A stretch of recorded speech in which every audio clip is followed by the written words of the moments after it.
rapat paripurna Dewan Perwakilan Rakyat Daerah Kabupaten Tebo Provinsi Jambi berikut pidato Presiden Republik Indonesia Insinyur Haji Joko Widodo melalui Zoom Jumat 16 Agustus tahun 2024 di ruang rapat DPRD Kabupaten Tebo Provinsi Jambi. Sehingga sampai saat ini kita telah membangun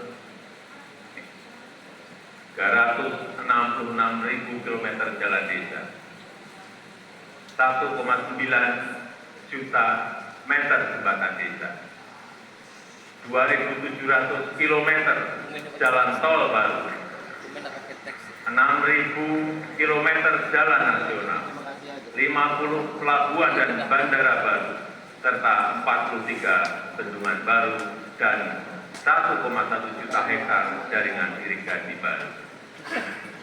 Sehingga kita berhasil menurunkan biaya logistik dari sebelumnya 24% menjadi 14% di tahun 2023. Sehingga kita bisa meningkatkan daya saing dari sebelumnya peringkat 44 menjadi peringkat 27 di tahun 2024. Sehingga kita mampu memperkuat persatuan kita karena akses yang lebih merata dan berkeadilan.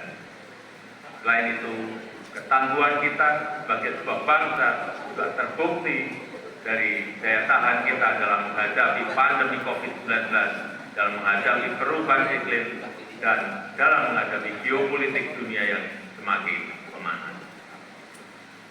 Patut kita syukuri, alhamdulillah, Indonesia merupakan satu dari sedikit negara yang mampu pulih lebih cepat, bahkan terus bertumbuh. Pertumbuhan ekonomi kita terjaga di kisaran 5%, walau banyak negara tidak tumbuh, bahkan melambat. Wilayah Indonesia Timur seperti Papua dan Maluku justru mampu tumbuh di atas 6%, dan Maluku Utara mampu tumbuh di atas 20%. Inflasi juga terkendali di kisaran 2-3%, saat banyak negara mengalami kenaikan yang luar biasa, bahkan ada yang mencapai lebih dari 200%. Angka kemiskinan ekstrem mampu kita turunkan dari sebelumnya 6,1% menjadi 0,8% di tahun 2024.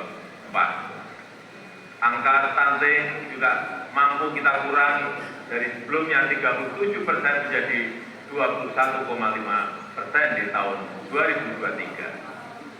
Dan tingkat pengangguran juga mampu kita tekan dari sebelumnya 5,7% menjadi 4,8% di tahun 2024. Upaya perlindungan bagi masyarakat ekonomi bawah juga telah memberi manfaat luas bagi masyarakat.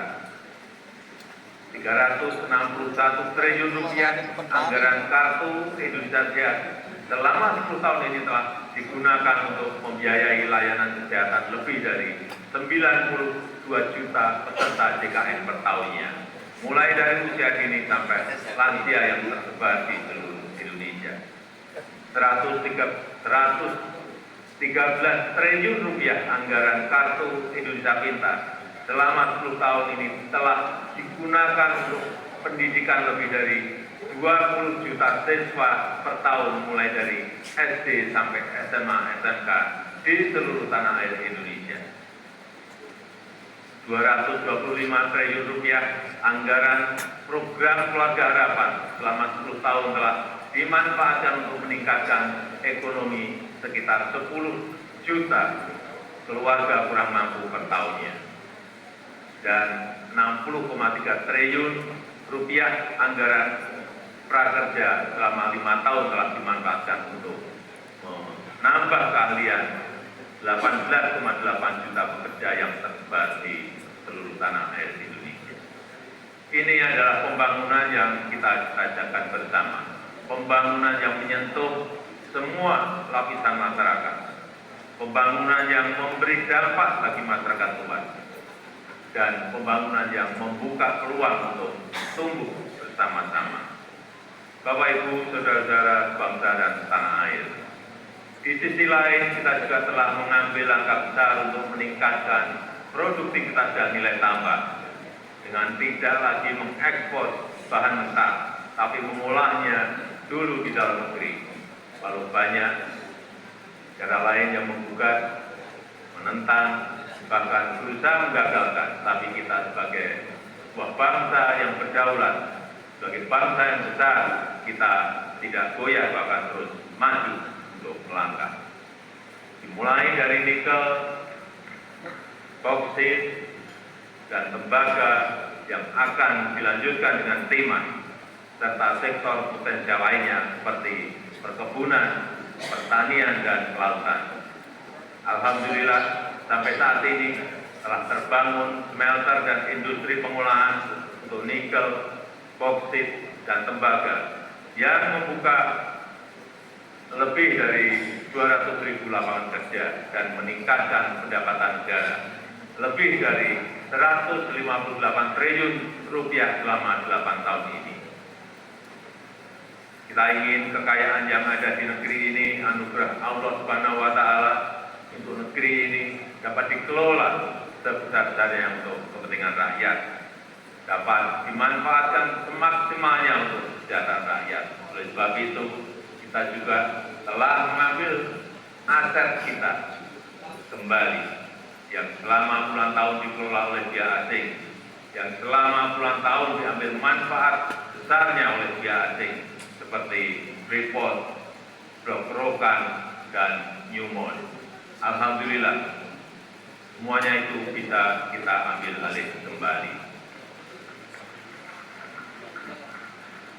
Selain itu, di saat dunia mulai mengarahkan masa depannya ke ekonomi hijau, Indonesia juga tidak ingin kehilangan momentum ini, karena Indonesia memiliki potensi besar di sektor energi hijau, yaitu sekitar kurang lebih 3.600 gigawatt, baik dari energi air, angin, matahari, panas bumi, gelombang laut, dan bioenergi.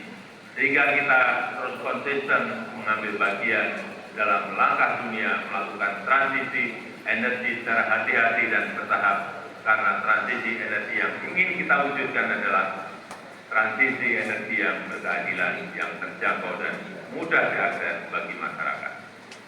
Di sektor teknologi dan digitalisasi, kita juga patut bersyukur untuk pertama kalinya kita memiliki INA Digital, sebuah digitalisasi layanan pemerintah yang terintegrasi untuk mempercepat dan mempermudah layanan bagi masyarakat. Cakupan elektrifikasi terus kita perluas hingga mencapai 99% di tahun 2024 tahun ini. Demikian juga dengan cakupan internet yang terus kita tingkatkan hingga mencapai 79% di tahun 2024. Ini akan menjadi ekosistem yang baik mendorong digitalisasi UMKM dan pengembangan startup Indonesia, sehingga akan melahirkan semakin banyak entrepreneur muda yang berkualitas di negeri ini. Dukungan produk dalam negeri juga kita berikan perhatian khusus dengan memprioritaskan belanja APBN, APBD, dan BUMN untuk produk-produk dalam negeri. Karena kita ingin apa yang berasal dari rakyat dapat kembali ke rakyat dan bermanfaat maksimal untuk rakyat. Di bidang hukum, kita juga patut bersyukur setelah 79 tahun merdeka, akhirnya kita memiliki kitab undang-undang hukum pidana yang baru. Sebagai upaya memodernisasi hukum Indonesia, serta Undang-Undang Cipta Kerja yang merevisi 80 undang-undang dan 1.204 sebagai upaya untuk menderegulasi peraturan yang tumpang tindih.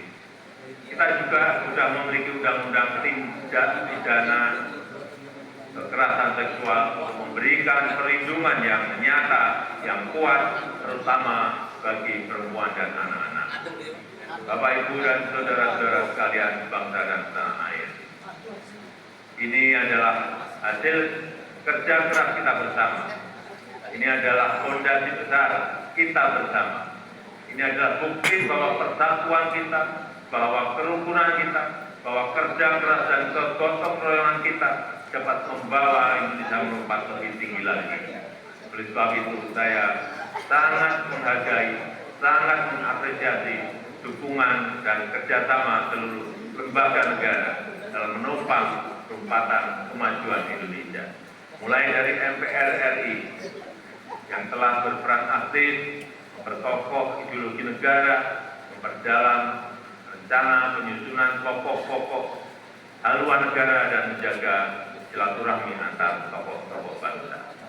DPR RI yang telah menjalankan fungsi legislasi, menjalankan fungsi penganggaran dan pengawasan, merumuskan RAPBN 2025 untuk suksesi transisi pemerintahan dan menyelesaikan banyak undang-undang strategi seperti Undang-Undang Ibu Kota Negara, Undang-Undang Daerah Khusus Jakarta, Undang-Undang Informasi dan Transaksi Elektronik, Undang-Undang Aparatur Sipil Negara, dan Undang-Undang Kesejahteraan Ibu dan Anak.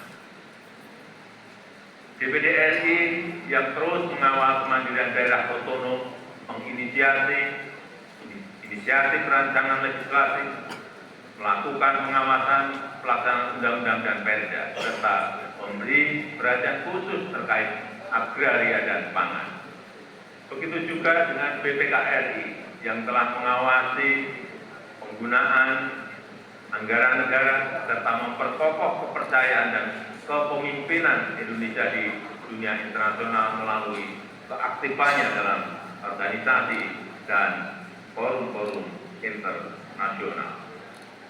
NKRI yang telah menangani lebih dari 202 perkara pengujian undang-undang dan mengadili sengketa pemilu, serta Mahkamah Agung RI beserta lembaga peradilan di bawahnya yang mengadili dan melakukan penguatan restoratif justice untuk menyelaraskan kepentingan korban dan pertanggungjawaban terdakwa tanpa melalui pemidanaan.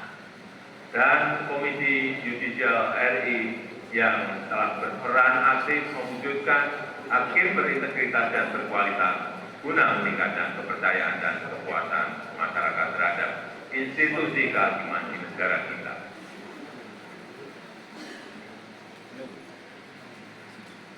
Bapak Ibu, saudara-saudara bangsa dan tanah air,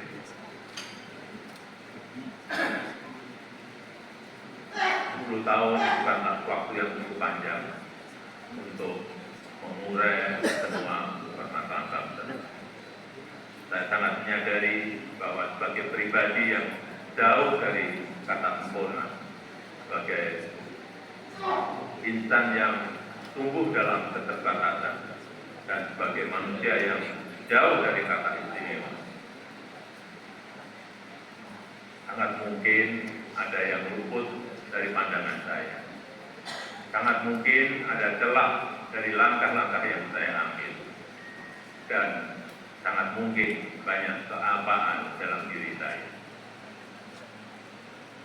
Oleh sebab itu, di penghujung masa jabatan ini, izinkan saya menyampaikan suara nurani terdalam pada Bapak Ibu dan saudara-saudara bangsa tanah air, pada seluruh rakyat Indonesia, tidak terkecuali satupun.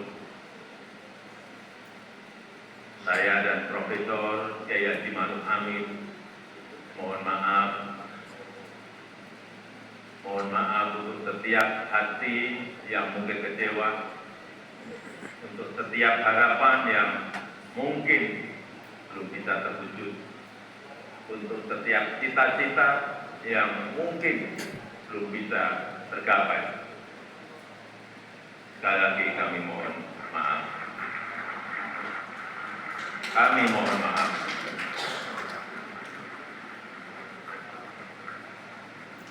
Ini adalah yang terbaik yang bisa kami upayakan bagi rakyat Indonesia, bagi bangsa dan negara Indonesia. Saya tahu bahwa hasil yang kita capai pada saat ini belum sepenuhnya tuntas mencapai hasil akhir. Belum sepenuhnya sesuai dengan harapan dan keinginan Bapak Ibu semua.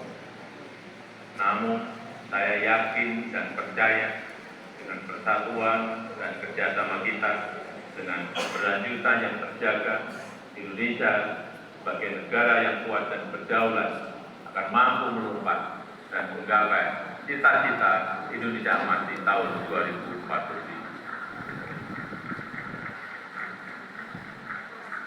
Terakhir, pada Presiden terpilih Bapak Jenderal TNI Purnawirawan Prabowo Subianto. Tahun depan, insya Allah Bapak yang akan menyampaikan pidato kenegaraan. Nanti pada tanggal 20 Oktober 2024, izinkan saya menyerahkan tongkat estafet kepemimpinan ini kepada Bapak Prabowo Subianto. Izinkan saya juga menyerahkan semua harapan dan cita-cita masyarakat Indonesia dari Sabang sampai Merauke, dari Miangas sampai Pulau Rote, dari pinggiran, dari daerah terluar, dari desa dan dari pusat-pusat kota kepada Bapak.